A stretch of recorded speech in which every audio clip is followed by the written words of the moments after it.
Bonjour, aujourd'hui mon histoire s'intitule « Dieu est fidèle ».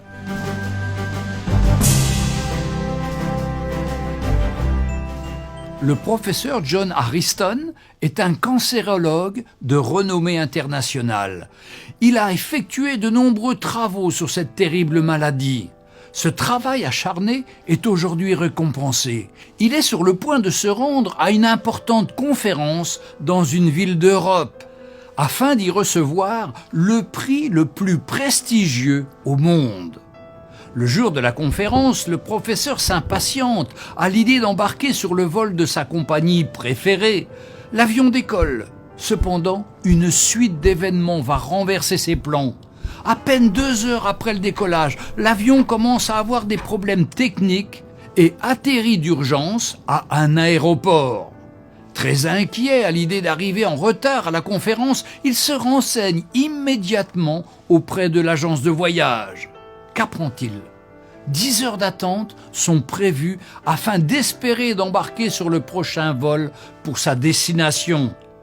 Il décide alors de louer une voiture pour s'y rendre. Dans 4 heures, il sera arrivé à destination. Il conduit. Quelques minutes plus tard, le temps change. Brusquement, une tempête fait rage. Il pleut tellement qu'il devient difficile de voir distinctement. Distrait, le professeur loupe la sortie. La route est déserte, les conditions météorologiques se dégradent. Il a faim, il est fatigué. Il se met alors en quête d'un endroit où il pourrait s'arrêter, manger et se reposer. Il aperçoit une petite maison. Il frappe à la porte. Une belle jeune femme vient lui ouvrir. Dès lors, il lui explique sa situation et lui demande s'il pourrait utiliser son téléphone. Cette dernière n'a pas de téléphone. Elle lui propose d'entrer et d'attendre que la météo s'améliore avant de reprendre la route. À bout de fatigue, l'homme accepte immédiatement. La jeune femme lui offre à boire et à manger et lui propose de se joindre à elle pour prier. Il refuse poliment et lui dit qu'il croit au dur labeur, mais pas aux prières. Tout en dégustant son thé, le docteur observe la jeune femme. Assise à côté d'un berceau, celle-ci prie avec ferveur. L'homme est intrigué, il s'approche et l'interroge. À qui appartient ce bébé ? Que peut-elle demander à Dieu ? Dieu daigne-t-il l'aider ? La jeune femme lui explique alors qu'il s'agit de son fils et qu'il a le cancer. Dans son entourage, nombreux sont ceux qui lui ont suggéré de consulter un certain docteur Harrison. Malheureusement, les honoraires de ce spécialiste sont très élevés. Elle n'a pas les moyens de le payer. Elle termine son explication en ajoutant que Dieu n'a pas encore répondu à ses prières. Mais elle a la ferme conviction qu'un jour, Dieu va frayer un chemin pour la solution à ce problème. Par conséquent, elle refuse de laisser la peur prendre le dessus sur sa foi. Stupéfait sans voix, des larmes inondent le visage du docteur Harrison. « Dieu est grand !» s'écrie-t-il avec émotion. Il entame alors le récit détaillé des événements qui l'ont conduit jusqu'à elle. Toutes ces choses sont arrivées pour que Dieu réponde à la prière de l'un de ses enfants. Dieu voulait donner à l'éminent professeur, dont la carrière était devenue sa seule raison de vivre, l'opportunité de sortir de sa route, au sens propre et au sens figuré, pour pouvoir donner de son temps à son prochain et secourir ainsi des personnes en difficulté comme cette jeune femme.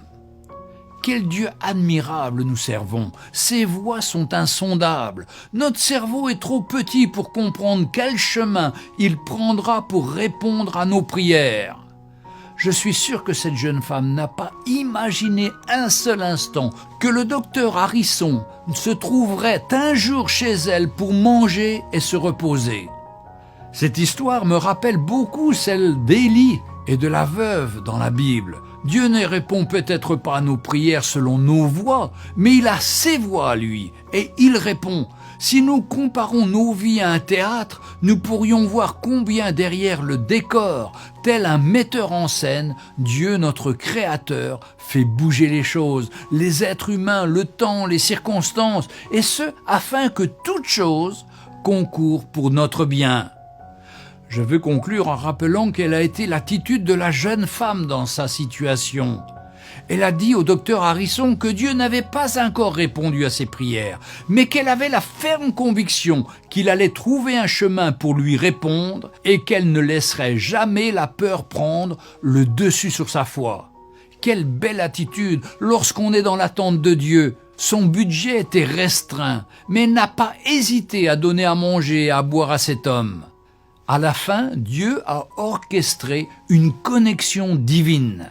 Il a été fait à cette femme selon sa foi. Puisse Dieu nous aide à développer une telle attitude en toutes circonstances. Ne nous arrêtons jamais de faire confiance à Dieu. Ne nous arrêtons jamais de croire au-delà de toute espérance, même quand tout autour de nous nous pousse à abandonner. Gardons la foi.